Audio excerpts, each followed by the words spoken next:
Hey Blair, I appreciated your perspective through the framework of the ethics of critique, and I thought you made a really good point when you talked about the makeup of the board.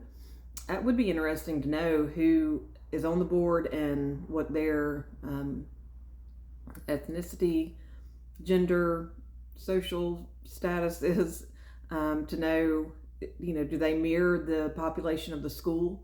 And like you also pointed out that, across the different schools in the district are the students doing the same project, and what's the makeup of those schools and those students that are participating or doing a different project, and how are they being evaluated? I thought that was an excellent concept to think about.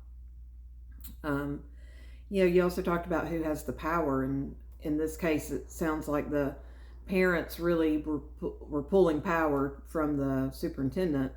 um, and through that voice, are we silencing those seventh graders by removing those posters? And really, are we silencing the teacher and the message that teacher's trying to send by getting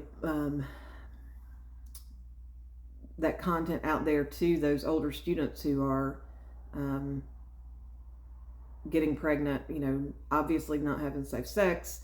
And would would we be silencing him by removing those posters from the hallway and that important message he's trying to get out to those older students?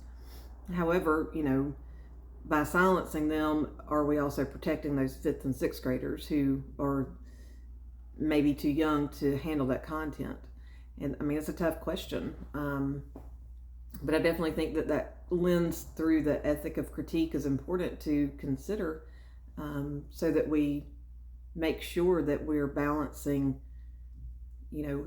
who we're affecting the most, by making this decision. And if we are, not helping those students that need to be helped, that need to have this message sent to them, does that outweigh the harm that it could do to those fifth and sixth graders? So I appreciate your perspective, and it definitely gives us a different lens to look through, because I'm like you, I tend to go to that ethic of care first, but I definitely think that it's worth our time to consider the ethic of critique and to consider who's being marginalized by the decisions that we make.